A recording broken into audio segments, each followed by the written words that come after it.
Ágape é o amor que se doa, o amor que se entrega. Então, no que você tem empenhado seu tempo, força e dedicação? Nossas prioridades são reveladas no nosso dia a dia, no nosso tempo, nas nossas atividades. Iremos entregar mais de nós mesmos aquilo que mais amamos. Afinal, amar é também se dedicar. Sendo isso o amor, o que você tem mais amado? O amor ágape é incondicional, é o mais puro dos amores. O mais forte deles também, é o que sobrevive. Não está condicionado ao reconhecimento, à ausência de dificuldades ou à reciprocidade do sentimento e da ação. Ele existe por si e se mantém para sempre. Por isso, eu repito a pergunta: o que você tem amado com o amor ágape?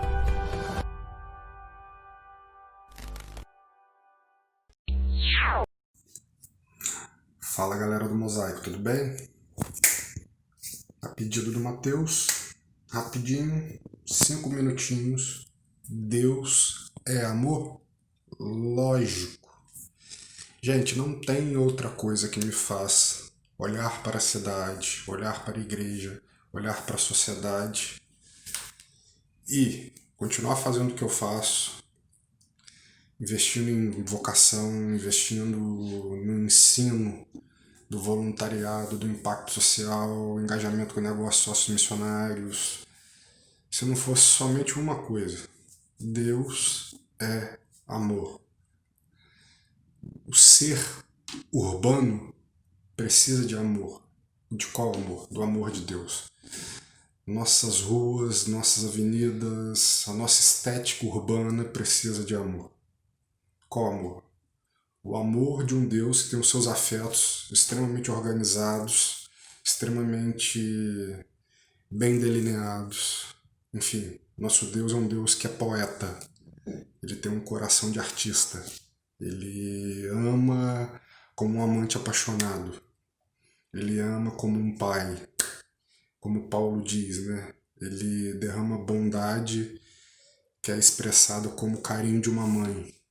É desse Deus de amor que eu creio que nós podemos nos expressarmos em excelência para que nós tenhamos uma agenda equilibrada, um corpo de igreja com saúde e vitalidade.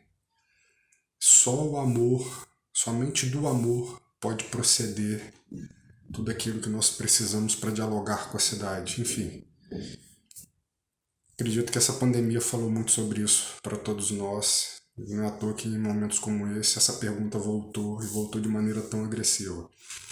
Deus é amor. Se Deus é amor, ele é tão apaixonante como o fogo consumidor. Isso me faz olhar para tudo que está no meu entorno de maneira diferente. Isso me faz olhar para tudo que está acontecendo de maneira diferente.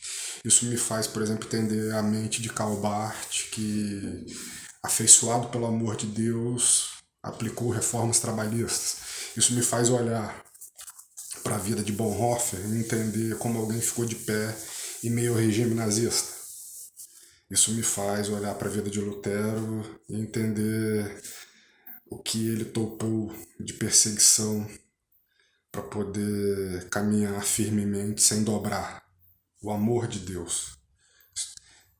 Isso me faz olhar para a vida de Wesley, entender como que ele conseguiu ficar de pé para reformar a Inglaterra. Isso faz eu olhar para a minha vida e querer que a minha vida também, nos dias de hoje, tenha o mesmo impacto que a vida desses homens tiveram no passado. Mas, sem o Deus de amor, impossível. Eu preciso me sentir amado como Paulo foi. Eu preciso me sentir cada vez mais inebriado pelo amor de Deus para me relacionar com uma cidade caótica. Sem isso, não dá. É ativismo. A gente precisa simplificar isso. Não é sobre fé e obras, é sobre amor. Porque o amor, vai nisso que eu vou te dizer agora, O amor é a única afeição que eu acredito que irá conosco para a eternidade. De todas elas, ela é a única que vai permanecer de pé.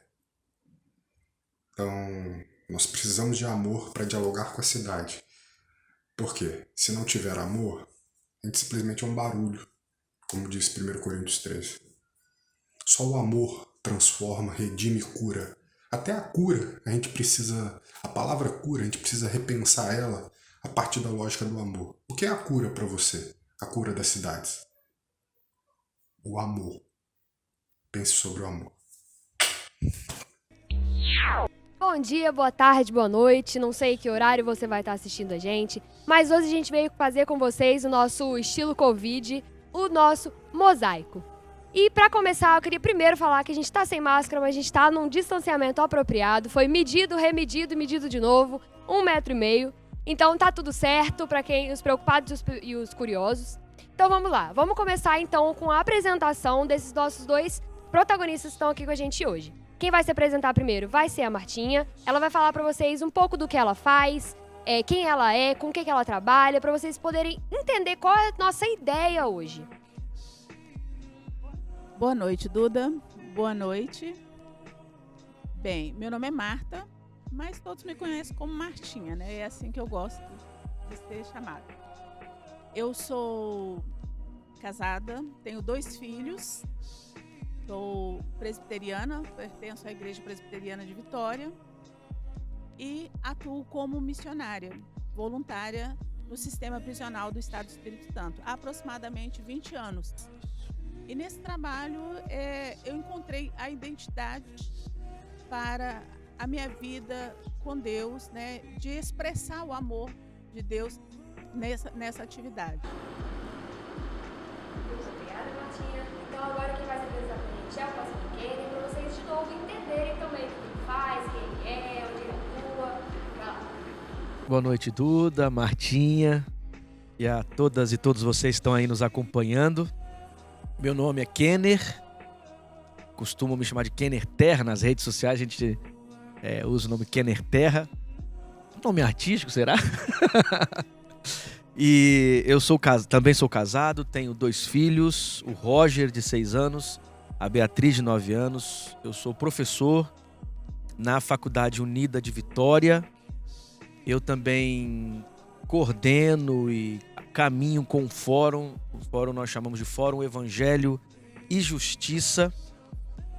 Esse espaço ele tem como objetivo reunir lideranças evangélicas para pensarmos o lugar da tradição protestante na história da construção dos direitos fundamentais, a relação entre evangelho e direitos humanos. Então, eu coordeno, eu ajudo na caminhada deste espaço tão bacana que é o espaço que nós chamamos de Fórum Evangelho e Justiça. Também sou pastor, componho ali a equipe pastoral na Igreja Batista em Praia do Canto e produzo algumas coisas, alguns textos, especialmente nessa relação entre Bíblia e direitos humanos. Isso então é um pouco do que eu faço. Muito bem, muito obrigada. Então agora, queria apresentar para vocês um pouquinho de qual é a ideia de hoje. Mesmo num modelo mais digital, no modelo remoto, a gente queria trazer uma discussão que está muito em alta, que é muito necessária e se faz muito necessário o posicionamento da igreja, né? Como a gente estava conversando aqui antes. É muito necessário que a igreja saiba se posicionar sobre alguns assuntos e a gente vai começar explicando um pouco do conceito desses assuntos. Até porque, como nesse mês a nossa igreja está trabalhando a ideia de um amor ágape, que é um amor incondicional de Deus, para o cristão não é necessário só conhecer o amor de Deus, mas é enxergar esse amor e ser transformado e transformar por meio desse amor. Então, os conceitos que a gente queria começar trabalhando hoje, para a gente relacionar eles com o amor e como o cristão tem que se ver frente a eles são o conceito de equidade, que a gente vai diferenciar um pouco de igualdade e explicar para vocês, o conceito de ação social e o conceito de direitos humanos. Queria então pedir para o Kenner começar explicando para a gente o que seria direitos humanos, já que ele trabalha e age muito nessa área, né? Bom, o conceito de direitos humanos, ele surge a partir de uma discussão desenvolvida especialmente a partir da Segunda Guerra Mundial, quando as nações percebem que a lógica da violência e da desumanização não permitiriam um mundo que sobrevivesse, que resistisse. Então, quando nós falamos em direitos humanos, nós estamos apontando para uma linguagem. Tem um autor que eu gosto muito, que é o Boaventura de Souza Santos, que ele vai discutir exatamente a relação dos direitos humanos com as religiões, né? Se Deus fosse um ativista dos direitos humanos, é o texto dele. E ele vai dizer que os direitos humanos representam uma linguagem, uma representação, um jeito de pensar a vida e as relações, em que a vida humana, né, é fundamental, ela tem direitos invioláveis. Isso é importante discutirmos, especialmente no espaço da igreja, porque nós entendemos que a fé cristã promove a vida. Não é? Se promove a vida, então há um valor inviolável da vida que o próprio texto bíblico revela. Então, eu ouso dizer que o conceito de direitos humanos passa por uma perspectiva teológica do valor fundamental da vida e da sacralidade da vida. Tudo que envolve a vida, De né? tudo que envolve a vida. Então, claro, quando nós falamos de um momento histórico importante, foi o documento, né, a Declaração Universal dos Direitos Humanos. Essa declaração ela é resultado de outros tratados e de outras discussões anteriores, mas ela marca mesmo assim, é simbólica, porque é um avanço sobre o tema, e a partir dela outros documentos são produzidos, e que fundamentalmente quer dizer que o ser humano tem direito à vida e essa vida tem que ser preservada. É um conjunto de perspectivas, interpretações sobre a vida, valores que giram em torno da vida humana, né? Quer dizer, direitos humanos, então, não tem nada a ver, por exemplo, com o direito de alguns manos, como costumamos ouvir por aí. Direitos humanos não tem nada a ver com para alguns humanos. Né? Para alguns humanos, ou direitos humanos não tem nada a ver com defesa de crime, que é um equívoco. Quer dizer, direitos humanos representam um conjunto civilizatório de preservação da vida humana, de promoção da vida humana. Ou seja, todos os seres humanos são essencialmente cercados de direitos, e esses direitos precisam ser preservados. Esse talvez seja o conceito mais básico do que nós chamamos de direitos humanos. Ótimo. E dentro desses valores que circundam a vida e promovem os direitos humanos, a gente tem um valor que é a equidade, né? Que ela é confundida muitas vezes com a igualdade. E eu vou dar uma contextualizada nisso. Se vocês quiserem, vocês interrompam, façam suas contribuições. A equidade, ela é nada mais, nada menos do que você tratar os desiguais como desiguais para alcançar uma igualdade. É um conceito de Aristóteles, inclusive, e ele norteia muito isso no sentido de que não é necessário hoje, não basta, que a gente dê igualdade. Não faz sentido eu pegar uma pessoa pequena e uma pessoa alta e eu dar para eles o mesmo banco para sentar. Eu preciso dar um banco mais alto para uma pessoa pequena e um banco menor para uma pessoa alta, para que assim eles cheguem num nível de igualdade. E essa equidade, ela circunda muito esse tema dos direitos humanos e faz a gente pensar muito no sentido de que a gente precisa pensar de forma diferente para alguns grupos, se direcionar melhor para alguns grupos, fazer certas ações para alguns grupos e proteger mais alguns grupos que não têm sido protegidos hoje pela igreja, né? Pela igreja, e não têm sido sequer tratados hoje pela igreja, né? E aí, com esse conceito, a gente entra também no conceito de ação social, que também é um conceito distorcido muitas vezes, que a gente não fala, não promove. E eu gostaria também que você explicasse pra gente o que é ação social, como ela é feita. Eu queria retomar um pouquinho a questão da equidade, que eu acho que é um conceito muito importante. Porque equidade quebra, por exemplo, com a lógica meritória. Quer dizer, as pessoas não têm os mesmos acessos. Perfeito. As pessoas não têm as mesmas chances. Quer dizer, então, para que haja justiça, não é possível justiça sem equidade.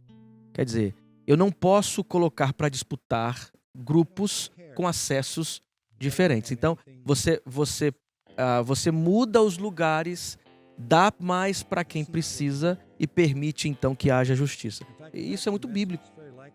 Isso é profundamente bíblico. É tratar o desigual na medida da sua desigualdade. Desigualdade. Isso é fundamental. Porque quando nós não temos uma consciência de equidade e falamos de justiça, nós podemos ser perversos. Quer ver, né? Não, porque todos têm as mesmas oportunidades.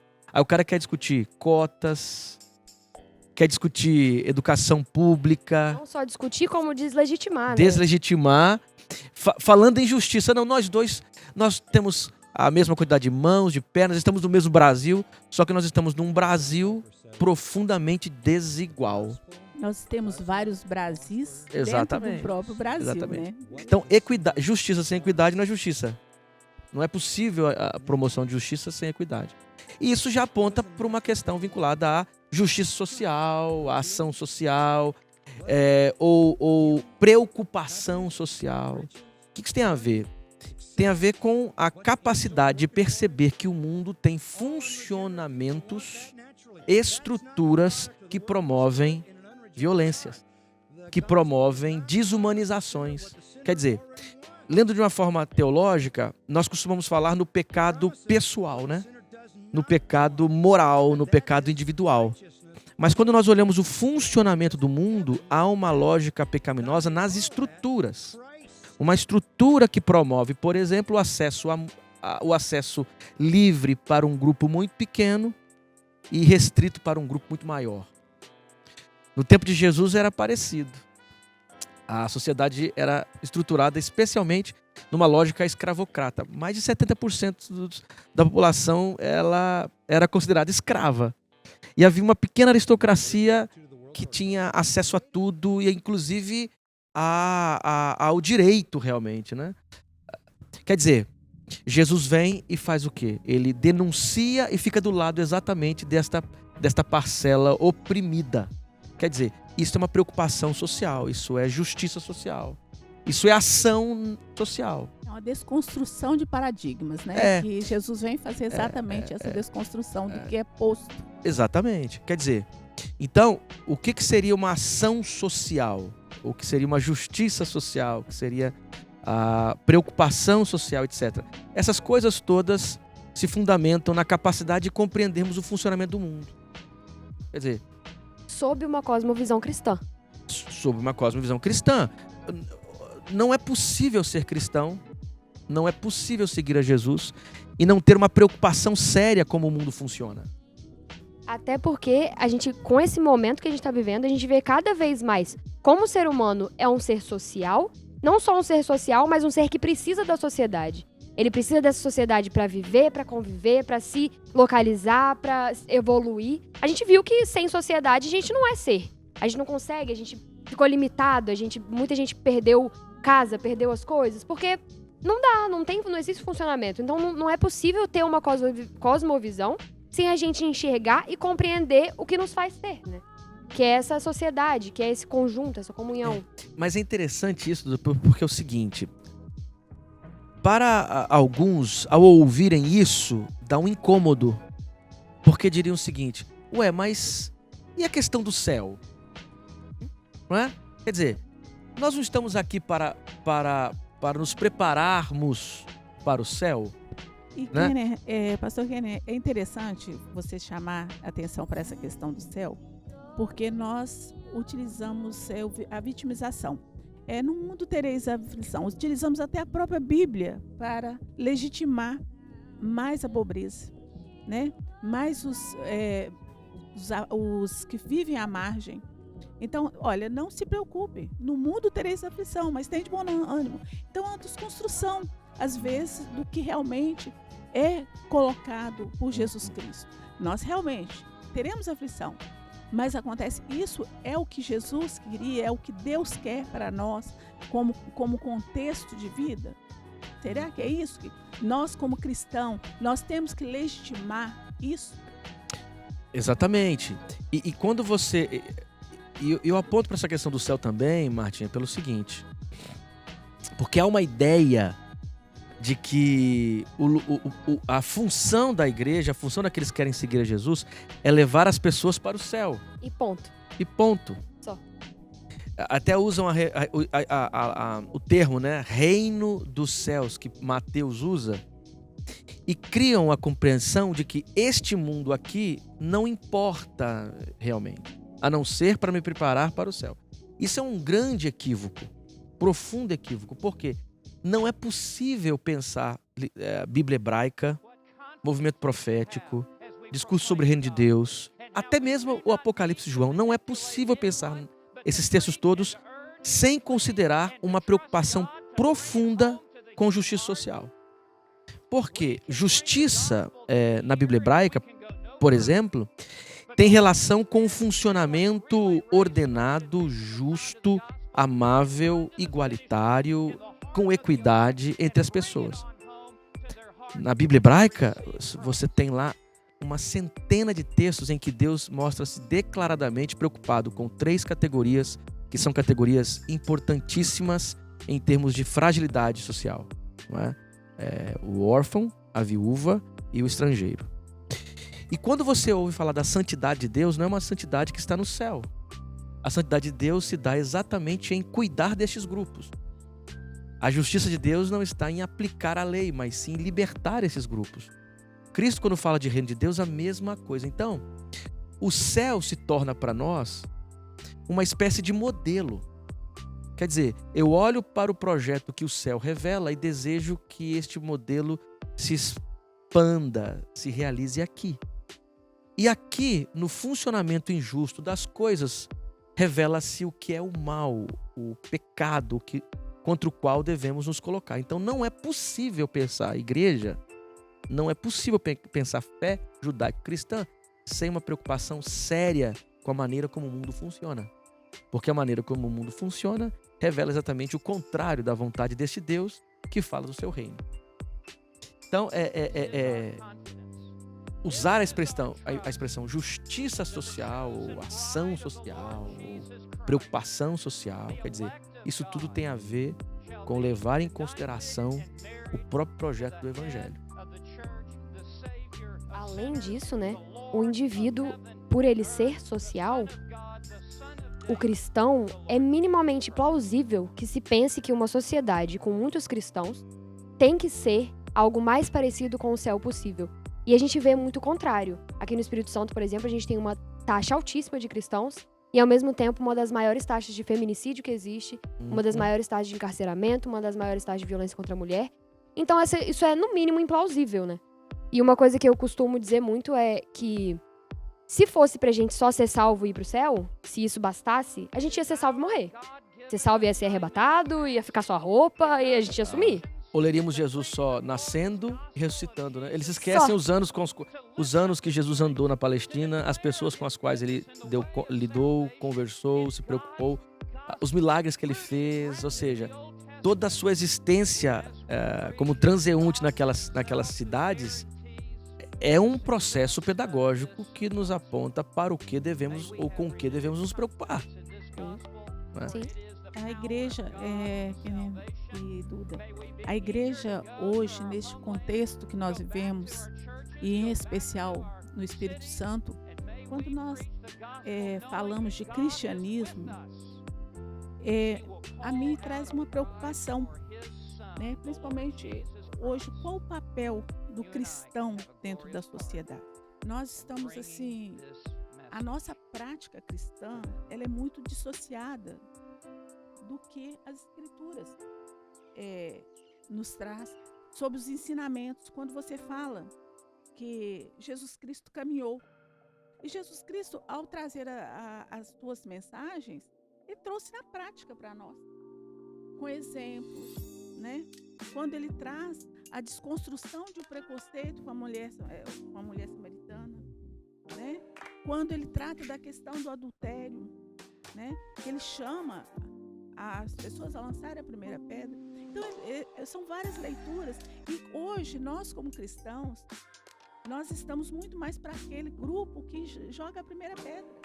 Estamos lançando pedras. Que olha feio, que olha... Nós olhamos, no universo particular que eu conheço mais, que é o universo carcerário, você vê que é uma população separada, né? Nós temos a maior quantidade de pessoas negras, pessoas pobres e um universo masculino muito maior. E qual é esse papel de nós? Aqui, quanto o Espírito Santo? A gente não, é lógico que a gente se preocupa com a questão do Brasil quanto nação. Nós, como cristãos, precisamos de pensar nisso. Mas, quando a gente fala em missão, a gente primeiro tem que olhar primeiro ao nosso redor. E nós, às vezes, nós queremos ir muito longe. E aqui no Espírito Santo nós temos essa taxa altíssima de feminicídio. Há alguns anos, o Espírito Santo estava em terceiro lugar maior violência, em terceiro lugar do Brasil, né? Atrás apenas de Pernambuco e do Rio. Então, e olha o tamanho do Espírito Santo. E também, olha o paradoxo, o maior número de evangélicos. O que a igreja tem feito? Esse é um questionamento que nós, como cristãos, precisamos fazer. Será que a gente não precisa nem falar da igreja no todo, quanto igreja humana, mas quanto como eu tenho agido como cristão? A gente até estava conversando ontem sobre a questão de que o mais preocupante e o mais perigoso não é a atitude e o falar dos maus, e sim o silêncio dos bons, né? É a gente que não faz esse contraste, a gente que não faz esse confronto, e é a gente que sai perdendo, que deixa de ser parte, deixa de mudar, né, as coisas ao nosso redor. Então, já que você trouxe, Martim, essa prática pra gente, eu queria então começar a entrar mais no viés prático. A gente já fez aqui, já falou de forma mais teórica, já explicou os conceitos. Agora, entrar mais de forma prática.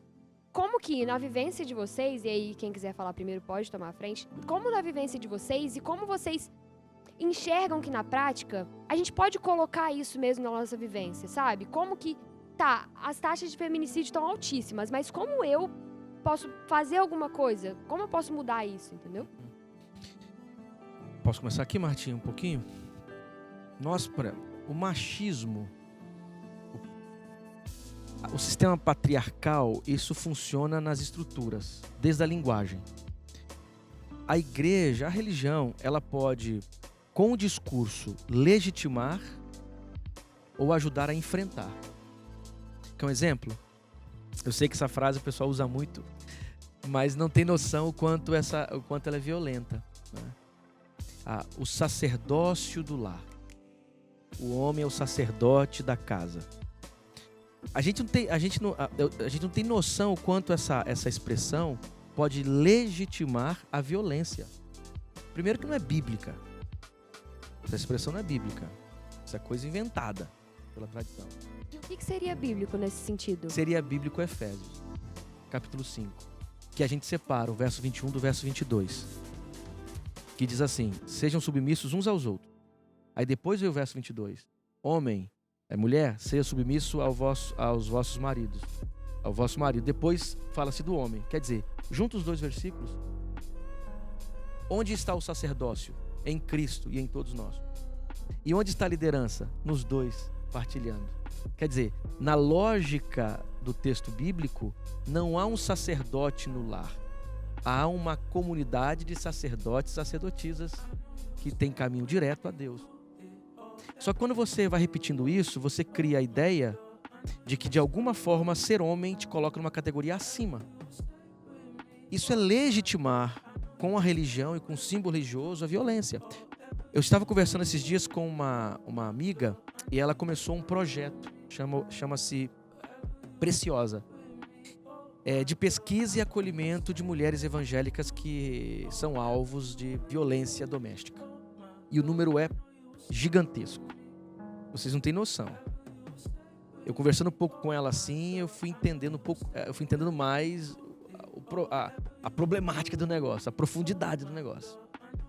E ela disse que nas pesquisas ela percebeu duas coisas. 2 dias que aumentam o número, ou que aumenta o número de denúncias. Quarta-feira e domingo.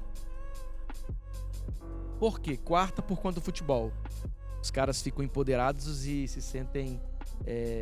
ficam exaltados e acabam descontando na casa, na esposa. E aos domingos. Por que aos domingos? Chuta. Por causa da igreja. Por conta do culto. Eu tô falando de uma pesquisa aqui realizada há pouco. Quer dizer, então a primeira coisa que nós temos que fazer é uma linguagem do amor. seja, uma linguagem que não legitime violência, que pense Deus numa outra perspectiva, que pense as relações humanas em um outro horizonte, que avalie com cuidado como me refiro à figura feminina. Quer dizer, na sacralidade do discurso religioso, torná-lo potência de libertação. E segundo, já passo para a Martinha aqui. Tornar esses temas pauta da nossa missão. Mas aí tem que ter uma chave teológica, né? Tipo assim, qual é o papel da igreja? Quais são os temas da igreja? Quais são os temas que devem motivar e animar a igreja? Ora, voltemos para as Escrituras. E os temas estão lá. Os temas estão lá. Meio ambiente, direitos humanos, justiça social, violência contra a criança, violência contra a mulher. Não, pastor, não tem nada disso lá. Claro que você não encontrará exatamente esses conceitos, mas os princípios e a maneira como a história se desenvolve nos textos, você encontra. E se os textos violentos, leio com o critério necessário. E os textos que me parecem legitimar tais atitudes, preciso lê-los com critério e com crítica, a partir da experiência do Cristo crucificado e ressurreto. Então, a linguagem, a chave teológica, ou seja, tornar estas coisas, por conta do próprio texto bíblico, pauta na nossa agenda, pauta da nossa ação, e inteligência para depois articularmos a partir desta reflexão. Ver, julgar e agir. Quer dizer, você consegue observar o que é importante, muda sua linguagem e age. E nesse contexto, pastor Kenner, eu, na minha visão prática, né, eu vejo que o púlpito das igrejas, ele seria um instrumento, uma ferramenta muito importante para trabalhar principalmente esses conceitos, né? E é uma oportunidade para os nossos líderes não só quanto pastores, mas líderes dos jovens, das crianças, dos adolescentes, de estarem trazendo para dentro da discussão da igreja esses temas. E eu não vejo esses temas serem observados com tanta sacralidade, porque quando a mulher ela é olhada como um objeto, né, dentro da própria igreja, você observa na prática quais são os papéis da mulher dentro da igreja. Quando tem uma reunião, vamos para a prática, quando tem reuniões na igreja, normalmente tem a parte que vai cuidar da organização. E onde fica o papel da mulher? Geralmente é os homens que cuidam do lanche. Na prática, quem são? Como que a gente constrói isso? Nós já começamos a estigmatizar a mulher. Não que seja depreciativo. Não acho que seja depreciativo a mulher cuidar. Mas acontece que o olhar da igreja da mulher, ela tem que estar à parte, à margem. Ela não tem que estar na liderança. Ela não tem que estar construindo ideias. E isso é preciso ser revisto dentro do nosso sistema, né? A igreja, quanto liderança, os presbíteros, né? Os pastores das igrejas, eles precisam ter esse olhar. E quando nós trazemos a nossa carga cultural, os nossos conceitos para o próprio púlpito, e aí nós transmitimos. Isso na prática é o que nós vemos isso, porque as igrejas legitimam essa violência. Eu já tive algumas experiências de participar de um debate onde houve um testemunho de uma mãe que a filha era estuprada pelo pai dentro da igreja. E o pastor, eu fiquei ouvindo e fiquei estarrecida com aquilo. E o pastor falou assim, vamos orar pelo irmão. Eu levantei e falei assim, não, nós vamos levar ele para a cadeia, que é o lugar dele. Ele tem que responder por isso. Então, onde está esse senso crítico da igreja? Nós precisamos rever isso. A liderança precisa ter esse olhar de sacralidade do ser humano. não é um ser humano homem, mas um ser humano, seja independente de gênero. É esse o meu olhar da igreja. A igreja precisa ver esse olhar para a mulher. Mulher e tantas outras questões. Por exemplo, a questão racial hoje, né? Nós estamos nos preocupando com questões raciais por conta dos absurdos, né? Gritantes. Mas a juventude negra no Brasil, ela é exterminada. Constantemente. Quer dizer, 80% dos jovens que morrem no Brasil são negros. Aí você pergunta, mas isso não é pauta da igreja? Olá pessoal, tudo bom? Meu nome é Timóteo, faço parte da paróquia anglicana Âncora aqui em Vitória e gostaria de falar um pouco com vocês sobre o que eu acho que seria relevante e para nós pensarmos como a luta antirracista se dá na igreja, como nós podemos pensar essa pauta para nós. Em primeiro lugar, essa pauta é totalmente dentro da nossa proposta de fé. A fé cristã é uma fé que, nas suas bases, ela tem que ser antirracista. Ela tem que lutar para que as desigualdades a nível racial e por justificativa racial sejam superadas. Mesmo que nós tenhamos tido em nosso país e no mundo o atrelaçamento da igreja às pautas colonialistas, né? Nós tivemos a própria formação de várias igrejas e a própria propagação do evangelho nossa era moderna se deu atrelado ao colonialismo e à escravidão. E é por isso que a igreja tem que lutar para destruir toda essa cultura, todo esse passado escravagista que tem ainda permeado as reflexões teológicas e a perspectiva de nossas igrejas. Nesse sentido, um primeiro caminho para nós lutarmos contra o racismo se faz quando nós vamos aos textos bíblicos e podemos ver as questões e as aflições que passam pela população negra nos textos bíblicos. E isso nós podemos fazer lendo as Escrituras. Quando nós vamos pensar na presença de Agar, nos dilemas de Agar como mulher negra, quando nós vamos pensar no livro de Cantares, quando vamos pensar no eunuco etíope, o primeiro gentio convertido como um africano negro, quando vamos pensar nos negros e africanos, se tem no texto bíblico, a própria capacidade de nós enxergarmos essas pessoas no texto bíblico também é um ponto para nós pensarmos a nossa reflexão. Então, esse primeiro caminho, nós, como igreja protestante, encaminhamos no solo Escritura, temos que meditar o lugar da pessoa negra, da população negra dentro dos relatos bíblicos. Temos que pensar isso. E isso vai envolver também uma produção de material educativo para a formação antirracista da igreja. Então, dentro da reflexão teológica, também produzir materiais que lutem contra a discriminação racial. E isso vai envolver material infantil também, com desenhos, com ilustrações que tragam a pessoa negra, a criança negra para dentro do debate da reflexão bíblica e teológica. O que Deus tem a ver com a formação das nossas crianças negras. Isso é muito importante, porque é muito comum as crianças negras se odiarem por ser negras e em alguns momentos orarem para Deus torná-las brancas. Então nós temos uma educação racista também na igreja. Nós temos que combater essa educação racista para assim podermos lutar por uma igreja antirracista.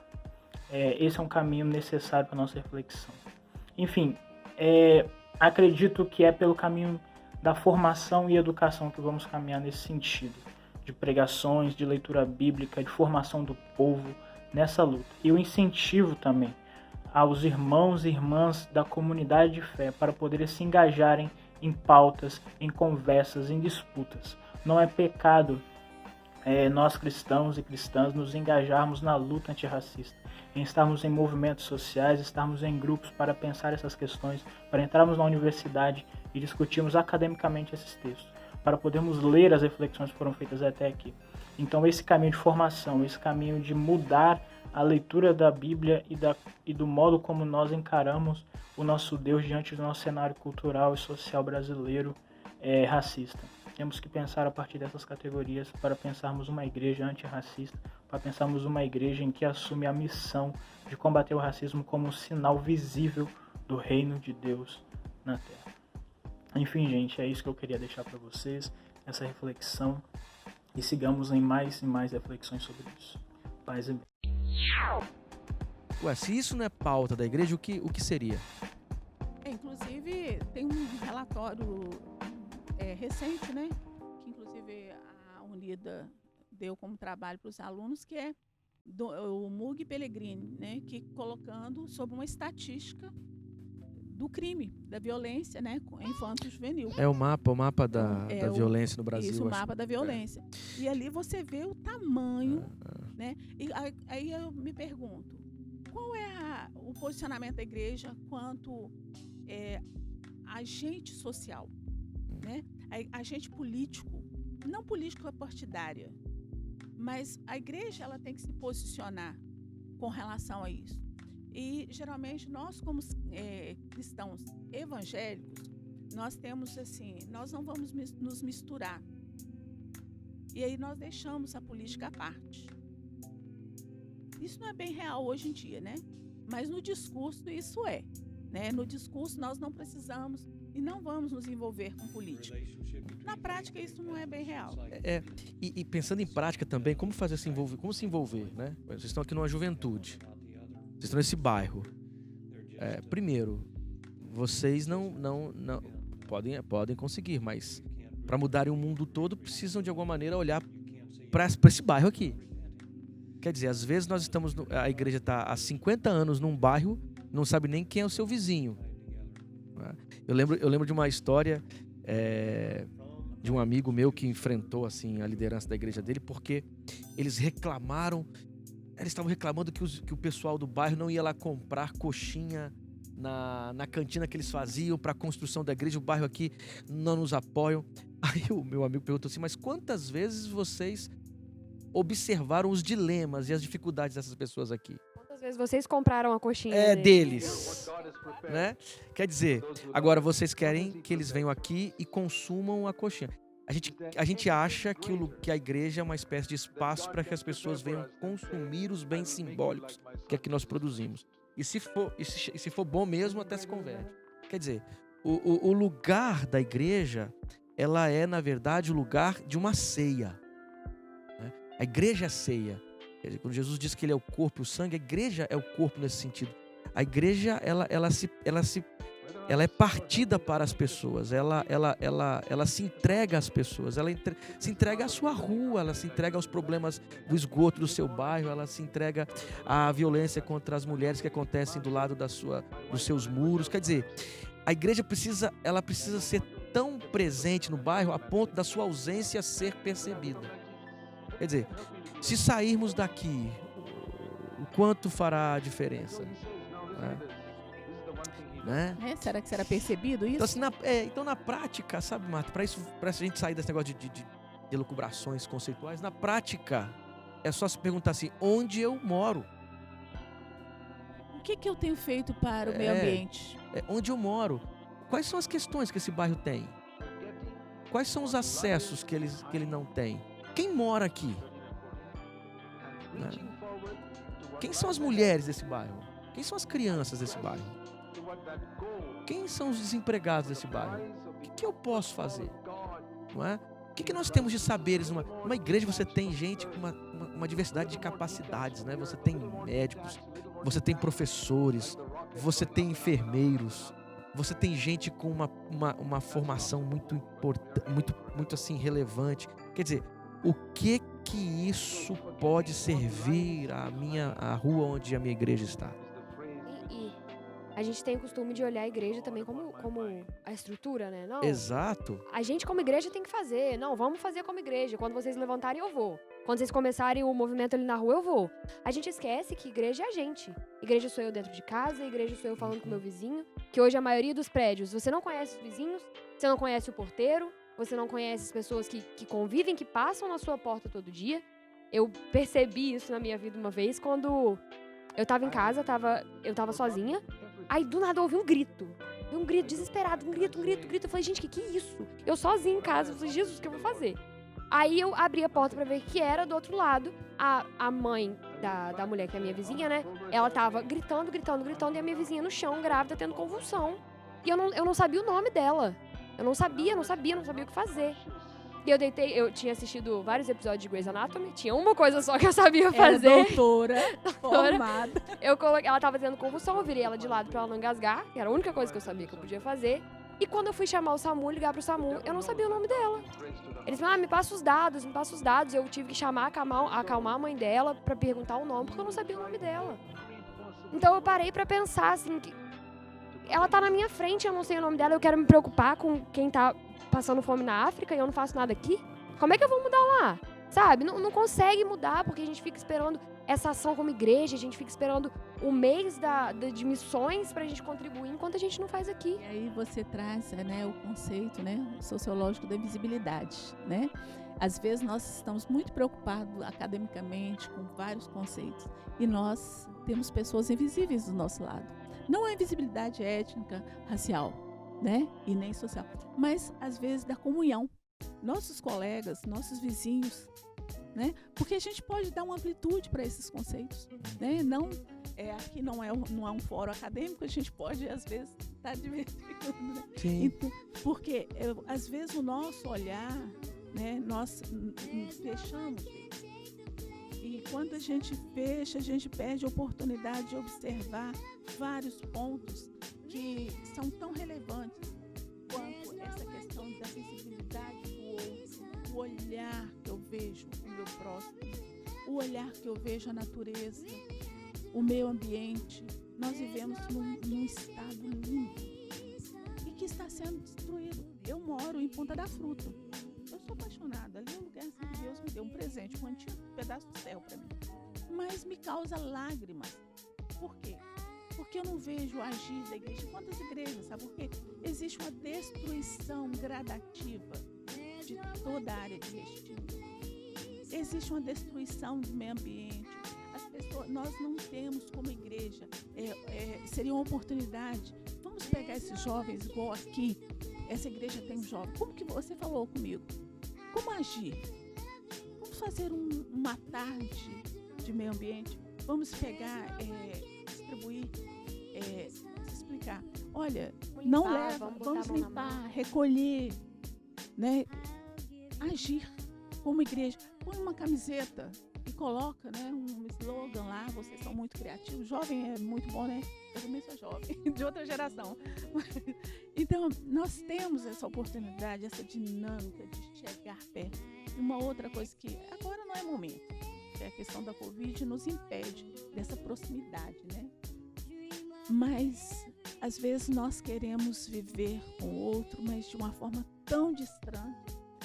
Quando você falou que a igreja, na questão da igreja ir, a igreja é mais fácil pagar para alguém ir. Aquele chavão que a gente fala, contribuir, ir, né? Agora a gente prefere mais orar, eu oro, eu contribuo e você vai. Deixa o outro ir. Deixa o outro ir. Mas a igreja não vai. Eu acho também, assim, em relação a essa coisa prática, o conceito de vocação. Tentando dialogar com os jovens, assim, né? Quando eu imagino a escolha que eu faço profissional, eu costumo imaginar na lógica capitalista, né? O quanto aquela profissão, de alguma maneira, alimenta os meus desejos e me garante um bom sustento. E por vezes esse desejo está profundamente ligado ao quanto receberei pelo que faço. E aí, quando a gente pensa em presença pública relevante desses que seguem Jesus, a gente muda até o conceito de profissão e lemos como vocação. Por que eu quero fazer? Por que eu quero ser um professor? Por que eu quero ser um engenheiro? Por que eu quero ser um médico ou uma médica? Por que eu quero ser um analista de sistemas? Por que eu quero trabalhar com relações internacionais? Qualquer outra profissão, qualquer outra perspectiva que eu tenha. Qual a razão? E aí quando você pensa assim, eu quero fazer isso para tornar a vida das pessoas melhor. Eu quero fazer isso para que a distribuição destes bens sejam mais justas. Eu quero ser uma enfermeira para que eu cuide daqueles que são tão esquecidos por um sistema desumano tenham os mesmos cuidados que eu disponibilizaria a alguém aqui que tem condições de pagar bem.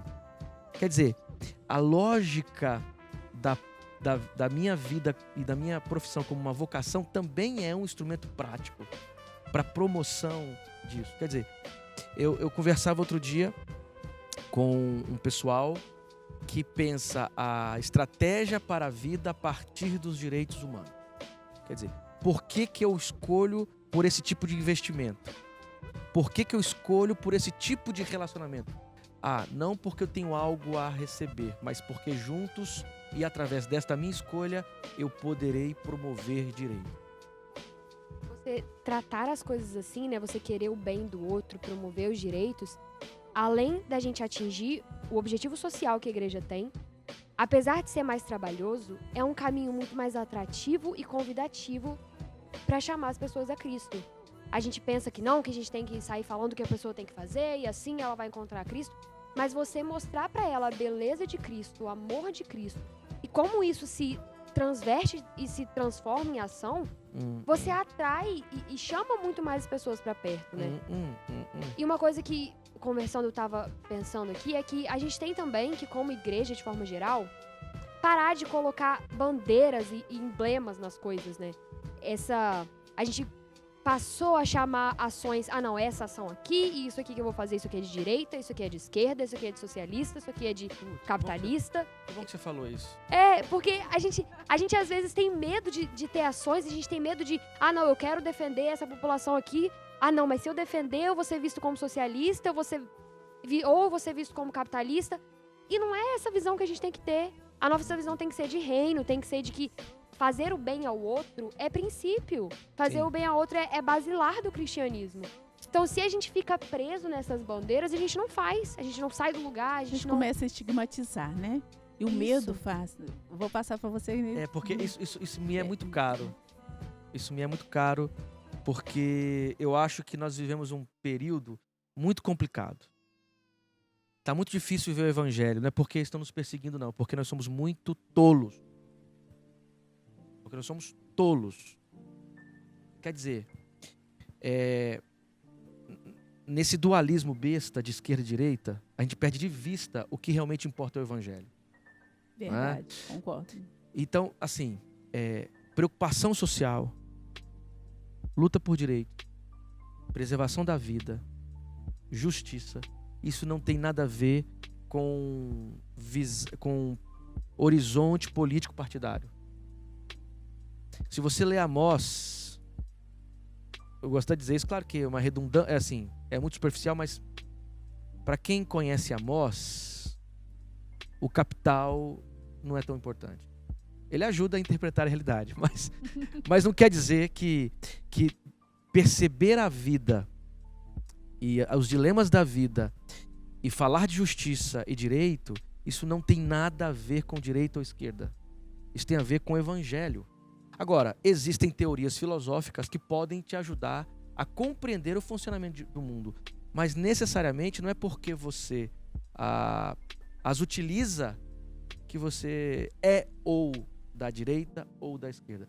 Então, falar em justiça e confundir isso com um projeto ideológico no sentido político partidário é um equívoco profundo e, para mim, um equívoco que acaba impedindo que a igreja seja relevante. E isso hoje ele tem um reflexo muito grande. Eu, às vezes, me pergunto, e quando às vezes converso com meu marido em casa, a gente fala assim, como que vai ser daqui a um tempo com essa dualidade que existe? Como que a igreja será vista? Como que nós vamos ser vistos como cristãos?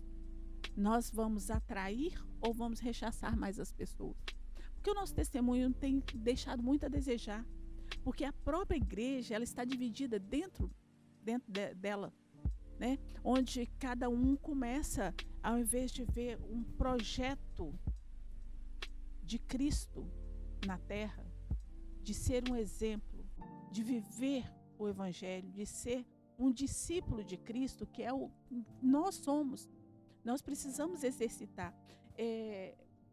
Eu me lembrei, quando você falou sobre amor, eu me lembrei o seguinte, o Gary Chapman, ele fala o seguinte, que amor não é um sentimento, mas é uma ação, uma atitude. Qual que é a nossa atitude, né? Nesse período agora, nesses últimos 2 anos, o Brasil vem vivendo uma divisão muito triste dentro da própria igreja, onde as pessoas, elas às vezes dentro da própria igreja, elas não se reconhecem. Como que vai dar testemunho lá fora? Como que a igreja vai... Eu penso que nós precisamos tirar essa capa de santidade e viver mais a santidade. Nós precisamos viver a santidade nos aproximando de Jesus Cristo, tendo relacionamento, deixar a Bíblia de ser um livro, mas para ser um estilo de vida, uma forma de viver, né? Onde as pessoas vejam Jesus Cristo na sua atitude. Porque as pessoas, nós temos um conceito que é o cristão, é aquele cabisbaixo, é aquele que anda sempre sim, né? Tudo é amém, amém. Não sabe entrar numa discussão, que não sabe. Não, Jesus Cristo nos deu exemplo. Ele discutiu com autoridades, ele contestou, ele defendeu, ele se posicionou. É isso que nós como cristãos precisamos. Não um evangelho subserviente e que fica se dividindo. Hoje nós estamos queremos ocupar um espaço político partidário. Eu acho que não tenho nada contra a igreja, pessoas crentes estarem em postos de governo. Não tenho nada contra.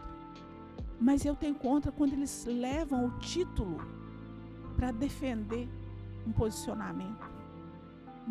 Você ser um técnico, pastor, é uma coisa. Você trazer o seu título de pastor para ocupar um cargo, você está trazendo uma mensagem para uma nação. Você reduz o pastoreio, você reduz o cristianismo àquilo, né? Exatamente. É o que eu estou falando, eu sou cristão, então o que eu falo é o cristianismo. E isso, em vez de aproximar, eu acho que rechaça muito mais. Uma representatividade que não é justa. E ainda sobre essa coisa das preocupações históricas, esquerda-direita, um outro exemplo que revela, inclusive, o conceito de amor que você tem dito, Martinha, né? A gente olha os direitos, nós estamos falando aqui de direitos humanos, certo? Quando a gente pensa o preâmbulo do documento, né, da Declaração Universal dos Direitos Humanos, lá tem em suas raízes mais profundas uma teologia da criação. De onde vem a ideia de que o homem e a mulher, né, o ser humano, tem a sua vida é sagrada, é um direito inviolável? De onde vem essa ideia? Exatamente de que nós não somos seres aleatórios na existência, mas criados por um Deus que torna a vida sagrada. A teologia da criação é o que dá base para o preâmbulo dos direitos humanos. E quando você olha a história da construção dos direitos humanos, ali estão os protestantes. John Wesley, Wilberforce em relação ao sistema escravocrata e o racismo, Grotius em relação ao direito universal, Luther King e tantos outros. Quer dizer, então, e até na construção da Declaração Universal dos Direitos Humanos nós temos a presença de protestantes. Eu estou dizendo isso aqui tudo para mostrar que esse tipo de preocupação não tem nada a ver com esquerda ou direita. Isso é, antes de qualquer coisa, uma preocupação do Evangelho, das Escrituras e da nossa tradição. Porque isso é que valorar direito do humano, né? Isso é o direito do humano, é natural. E hoje, quando você estava falando sobre a conceituação de direitos humanos, né, conceituando, e na hora eu não intervi, hoje nós temos os direitos humanos como direito de bandidos, né?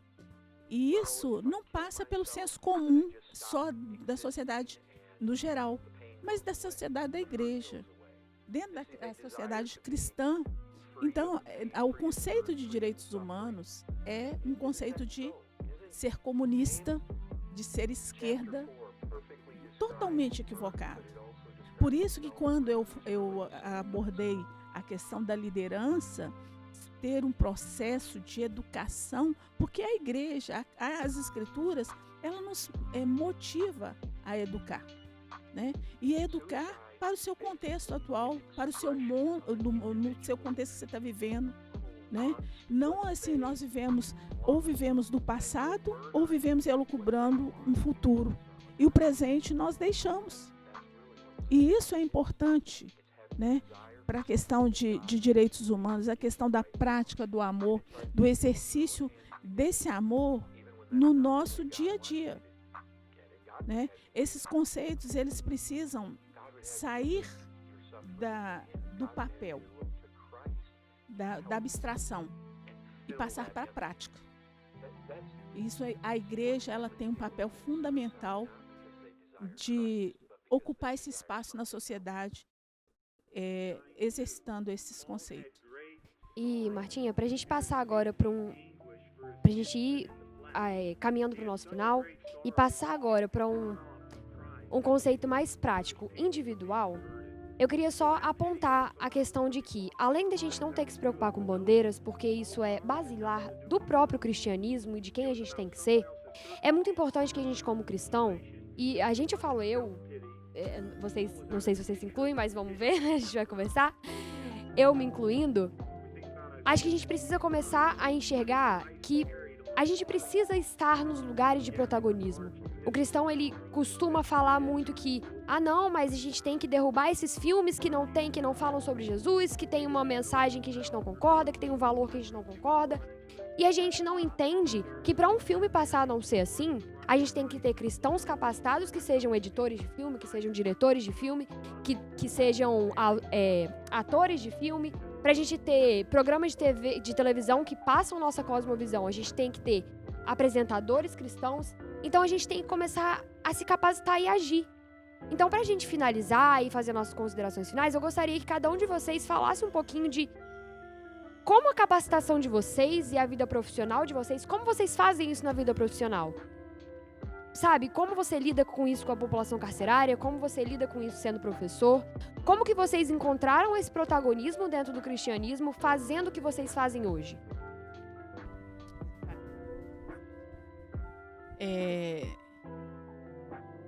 Não é fácil. Não é fácil você exercitar o cristianismo tendo o ser humano como o alvo da sua vida, do seu amor, né? Isso não é fácil. Eu me aposentei tem um ano. Eu trabalhei no serviço público durante 37 anos. Foi uma vida e eu trabalhei num órgão que é considerado o pior órgão do Brasil, que é o INSS. E eu considero como o melhor órgão, que tem uma política linda, que é equivocadamente interpretada. Ali foi um campo missionário para mim. Cada processo que chegava às minhas mãos, eu sempre falava assim, não era um processo, não era um papel, mas atrás de cada um eu via uma vida, eu via uma família. Então, eu exercitei isso. E foi através do próprio INSS que Deus instrumentalizou o meu trabalho para eu ir para o sistema carcerário. Porque foi um período muito difícil que o Estado do Espírito Santo vivenciava, que estava em risco até de uma intervenção. E a Casa de Custódia de Viana era o cartão postal negativo do Estado do Espírito Santo, que depunha muito mal. E precisava de um profissional, um servidor público, para autenticar e legitimar um documento. E o interno não poderia sair. E na hora que foram procurar um profissional, ninguém se habilitou. Não podia. O serviço social e ninguém queria. Falou assim, não posso ir. É muito perigoso. E a supervisora chegou e falou assim, olha, a Martinha, ela é evangélica, quem sabe ela vai com a Bíblia lá, né? Consegue. Vamos perguntar para a Martinha. E eu falei assim, não, eu vou. E foi um momento E quando eu cheguei ali, você vê que a violência é tão grande que ela ultrapassa o senso comum aqui. Vikings are playing this A esse órgão afternoon, tão importante. Quando eu cheguei, que eu me identifiquei or it's your girlfriend, e que eu era uma servidora pública, it's pizza. o interno quase me bateu. Mas me xingou Do you todinha. find that your E eu father ouvi, is e depois falei assim, agora você me dá licença, me These permite falar? are my treasures. Eu You falei assim, olha, eu não sou cannot obrigada a vir aqui, hallow his name. mas eu vim aqui, foi por You uma can say motivação. things, you can go to Porque worship você services, é you can do importante this, para Deus. E Deus but you usou a cannot minha hallow his vida name para because your servir a você. heart is in another Então eu vim aqui place. para coletar sua assinatura e legitimar um Where your documento. treasure is. Então, a partir daquele momento, aquele homem baixou as guardas.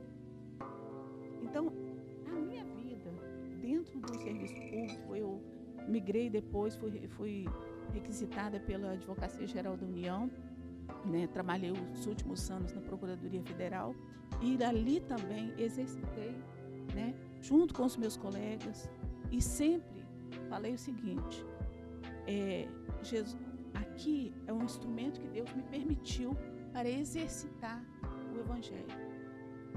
Então, hoje o sistema prisional, para mim, ele é a menina Our dos Father olhos. seeks our praise Portanto, ela because the precisa ter essence o que me of motiva praising a is estar prizing. nessa brecha, lutando.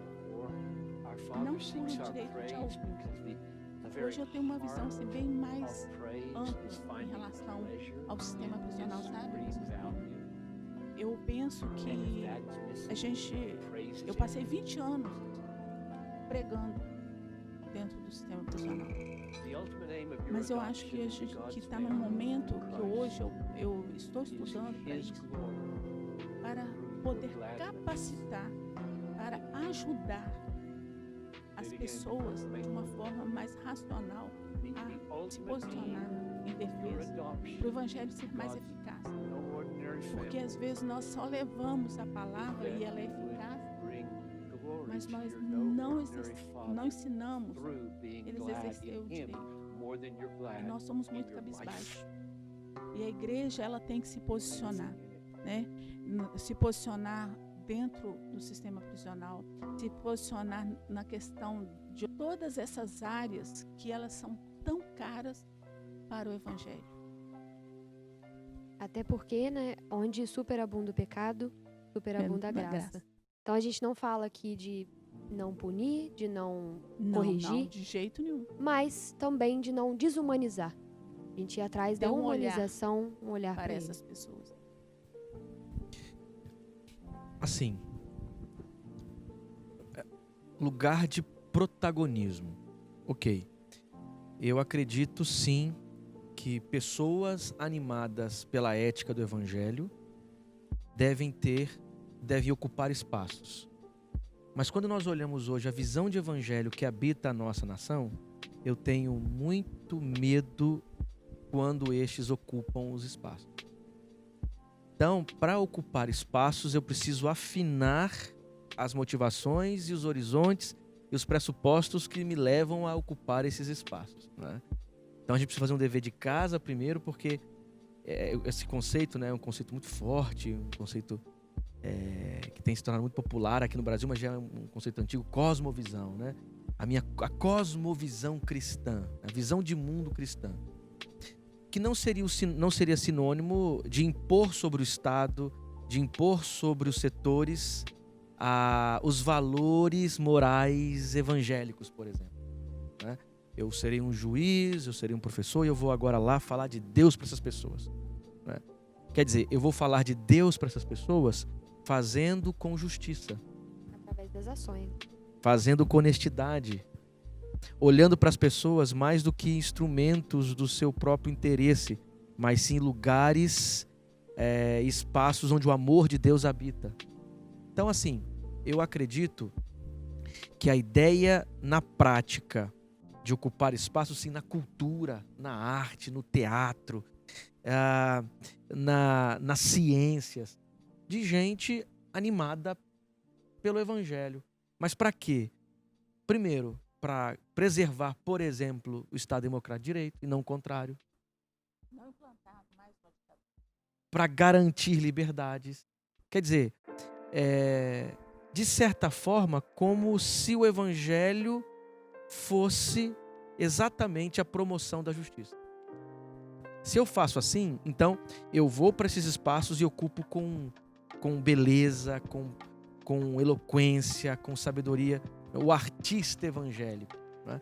As artes sendo invadidas pelos evangélicos. Isso quer dizer agora que a arte, a cultura brasileira vai ter o evangeliquez? Não. Vai falar do que é profundo, vai tratar da experiência da vida, vai promover o bem, o belo. Eu tenho um amigo que é o Carlos Nejar. O Carlos Nejar é da Academia Brasileira de Letras. É um senhor de 80 e poucos anos. E ele é maranata e pastor pentecostal. E aí quando você conversa com ele, ele diz: eu faço poesia e faço bem para a glória de Deus. E ele já concorreu 2 anos consecutivos ao Prêmio Nobel de Literatura. Quer dizer, então ele não é um apologeta, um intolerante. Ele é alguém que faz poesia com profundidade. Com excelência. Com excelência para a glória de Deus. Então, isso é ocupar o espaço. E é assim que eu aplico para a minha vida profissional. Eu não tenho como dividir as coisas, não é? Então, enquanto professor, tenho que fazer com amor, com misericórdia. Quer dizer, a minha relação com as pessoas não é só uma relação profissional. É uma relação de misericórdia, é uma relação de acolhimento. Por quê? Porque eu sei que o ser humano não é só uma coisa para os meus interesses, ele é criação de Deus. E que Jesus ama profundamente as pessoas. Então, sim, nesse sentido, ocupar os espaços com a ética do Evangelho vai tornar a vida das pessoas melhor.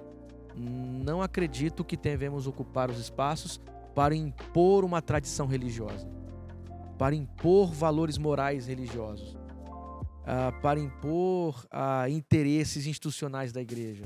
O que é um político evangélico? É um político que está lá não porque é evangélico, e sim porque se sente vocacionado a cuidar das questões públicas. Ele não vai defender a igreja, ele não vai nem defender Deus, porque Deus não precisa ser defendido. Ele vai defender os direitos e o Estado democrático de direito. A prefeitura não pode se tornar um quintal da igreja, como escrevi hoje no Instagram. E nem a Câmara Municipal um gabinete pastoral. Ali tem que se pensar a coisa pública. E eu, então, como evangélico, vou defender a coisa pública com a honestidade necessária. Por quê? Porque eu sou animado pela fé. Até porque o nosso melhor exemplo bíblico e que dá nosso nome de cristão, ele não veio defender Deus, né? Quando perguntaram para ele, os fariseus confrontaram ele sobre a moeda, sobre os tributos, ele falou: dai a César o que é de César, dai a Deus o que é de Deus. Porque Deus não precisa de advogado, Deus precisa de pessoas dispostas a ser cristãs, ser pequenos cristos e fazer do jeito que ele pediu para fazer, né? Bonito isso, você disse. Lindo, é uma grande poeta. Quer dizer, se eu quero defender Deus, que eu defenda os frágeis. Você quer defender Deus? Defenda os que são esquecidos. Né? Você quer defender Deus? Defenda aqueles que não têm defesa. Porque ali Jesus estava e ali Deus sempre, e com aqueles Deus sempre se preocupou. Então, quer defender Deus? Não precisa defender a igreja, não. Quer defender a igreja é Cristo. Quer defender Deus? Defenda aqueles que não têm defesa. E aproveitar esse tempo tão precioso que é a juventude, né? Esse tempo precioso para fazer tudo isso que nós debatemos aqui, discutimos, que são temas tão importantes para o Evangelho. Imagina a juventude evangélica brasileira com este horizonte. Nossa. Invadindo as universidades, não para ficar fazendo sessões de oração, que façam também sessões de oração. Não para plantar bandeiras também, mas que façam, que orem, obviamente. Mas que se preocupem, por exemplo, com a acessibilidade da universidade. Se preocupe com o funcionamento justo daquela faculdade. Que se preocupe com a educação brasileira, que se preocupe com a educação pública brasileira, porque tem muitos jovens das periferias que nunca conseguiriam estar onde alguns outros jovens brancos e da classe que tem o poder nesse país está. Quer dizer, o que seria uma juventude evangélica na universidade, né? Tem esses movimentos missionários. Uma juventude que consiga entrar na sala de aula de medicina, direito, de uma USP, de uma UFRJ, olhar assim: uai, não tem negro aqui, por quê? Exatamente. Fala assim, Senhor, me ajude para que tenham mais negros aqui. Né? Quer dizer, chega numa escola, num vestibular caríssimo e fala assim, mas cadê o pessoal da periferia aqui? Né? Então, quer dizer, me parece que a juventude ela pode ser protagonista, Pela inclusive essência. a juventude evangélica. Pra gente fechar, eu queria trazer um exemplo aqui, né? Tem aquele filme Até o Último Homem. Ele é bem conhecido, não sei se vocês já assistiram, que é sobre o cristão que vai pra guerra e quer lutar de um jeito diferente, ele quer só proteger, ele não pega em armas de jeito nenhum. E aí, no final, ele salva... Ninguém acredita nele, todo mundo descredibiliza, e no final, e é uma história real, no final ele salva quase todo o batalhão que ia ficar pra trás e não ia ser salvo. E aí, à medida que ele tá salvando essas pessoas, esses homens, ele fala, Deus, me ajuda a salvar só mais um. Deus, me ajuda a salvar só mais um. E assim ele salva um batalhão inteiro. Então que a gente possa, quando a gente for agir, que a gente possa pedir a Deus pra gente salvar só mais um. E de um em um que a gente faça a diferença que a gente tem que fazer. Então, pra finalizar, gostaria de agradecer muito a vocês. Muito obrigada, Martinha. Muito obrigada, Kenner, por ter saído das suas casas desse momento difícil. Mas é um momento necessário também, né? Não, eu que agradeço, que é um privilégio, Duda, estar aqui com o professor Kenner, né? E eu não tenho muita experiência com as câmeras, não tenho muita intimidade. Falei isso para ela, e foi uma dificuldade para vir, que eu falei assim, gente, eu não... Mas Foi ótimo. foi um privilégio. Eu tenho muito a agradecer. Foi uma alegria também, eu agradeço o convite, esse bate-papo aqui, que não é comum, né? Esses espaços, vocês estão de parabéns. Nós falamos de temas aqui. Espero que vocês consigam colocar tudo aí, né? Não tem que cortar. Assim, essa igreja eu conheço, tenho caminhado, participar de encontros e percebo o quanto ela é protagonista mesmo aqui, vanguardista na nossa cidade. Então, assim, parabéns a essa juventude, obrigado pelo convite, parabéns por esse debate, fico muito feliz por participar disso. Gente, muito obrigada por terem assistido e espero que vocês